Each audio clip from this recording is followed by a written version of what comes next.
се спомням. Много прилича на сегашната атмосфера.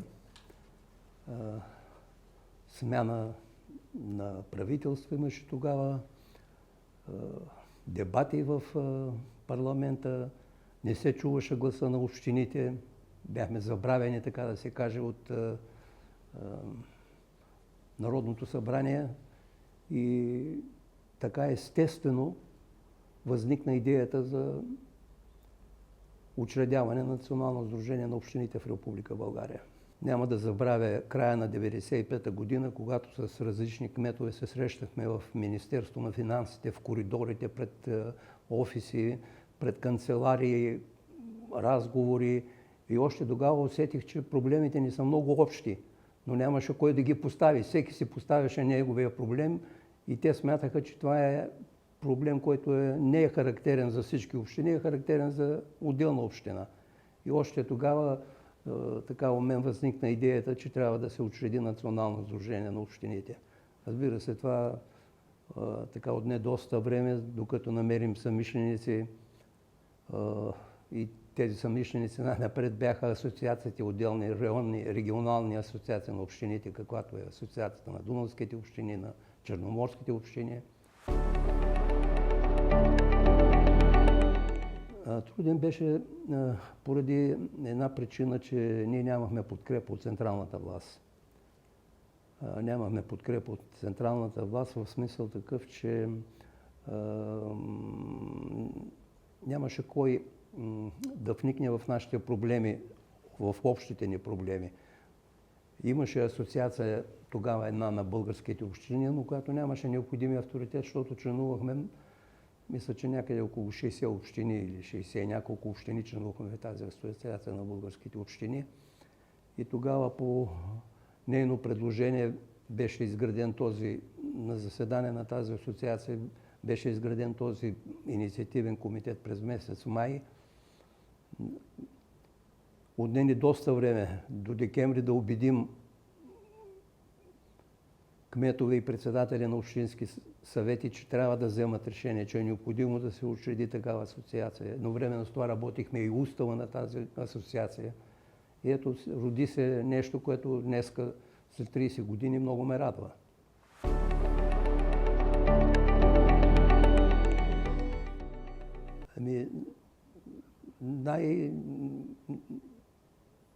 Нещо, което не обединяваше всички бюджетите на общините, разбира се. Това беше основният проблем. Нямаше... Държавата беше в криза тогава. Не достигаха средства. Те и сега не достигат, разбира се. Те никога не са и достигали, но да може да се почувства силата на общините, трябваше да се обединиме, за да централната власт да почувства, че местната власт е основна власт. Навсякъде има противоречие между централна и местна власт. Те винаги са съществували, съществуват и за в бъдеще. Но за да могат местната власт да опонира на централната власт, трябва да се сдружи. И основното беше формирането на общинските бюджети. Разбира се, тогава имаше един друг проблем, който струва ми се, че и сега го има, но не се обръща достатъчно внимание на него. Това е... Тогава имаше големи области. 9 на брой. Да, големи области имаше, 9 на брой, които бяха доста откъснати от много от общинските центрове. Например, Пловдив, нашата Смолянска област беше към Пловдив. Те не разбираха нашите проблеми. Техните проблеми бяха други, нашите други. И това е съвсем естествено. Областта нямаше такива функции, както и сегашните области нямат. И това беше също една съществена пречка между диалога между местната и централната власт. Добре, че се направи една такава реформа административна и се върнаха старите окръзите бяха наречени области.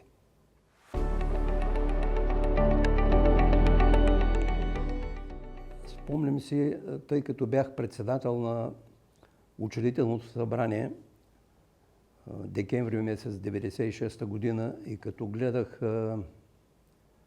събраните кметове и председатели на общински съвети, като видях в разговорите, в техните очи надеждата, че има кой да защити интересите на местните власти.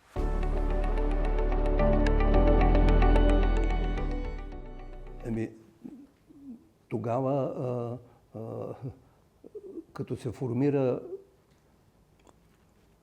Националното сдружение на общините, веднага бяхме поканени на срещи, на разговори в Министерството на финансите по подготовката на бюджета. Тогава, повече от сега, общинските бюджети се определяха от централната власт. Сега има много по-голяма самостоятелност на общинските бюджети. Тогава още важеше старото правило Министерството на финансите да разпределя общинските бюджети. И в тези разговори се пролича, че нашето национално сдружение има място. Тъй като декември месец беше последния месец, по който се формираше бюджета на 1997 година.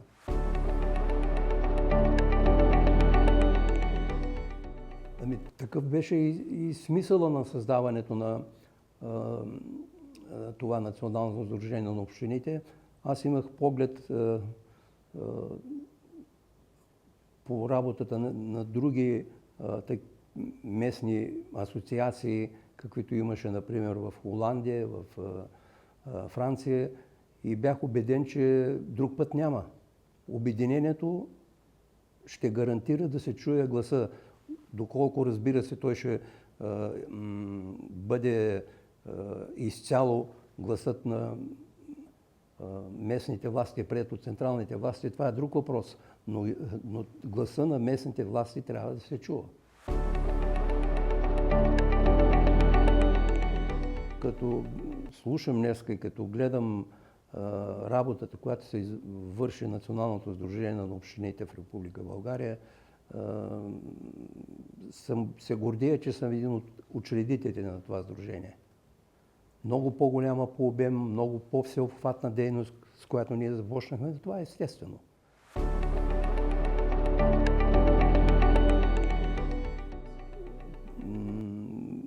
Според мен най-голямото предизвикателство все още е да преодолеят партийните пристрастия.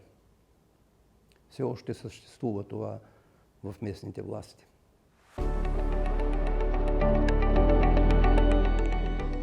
Това, което днеска чувам, да се изпълни, да не оставя само намерения.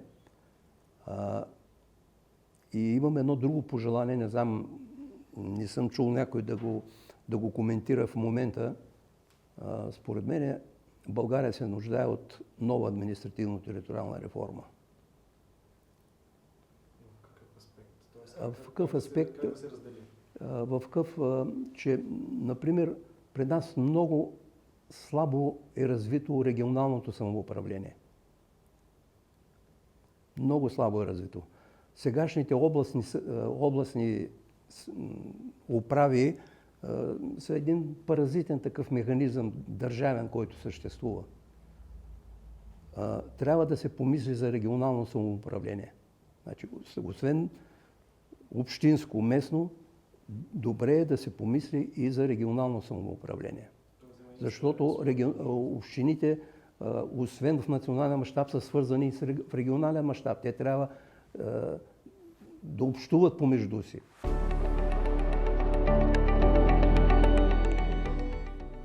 Сега като обикновен гражданин бих им казал повече да общуват с населението.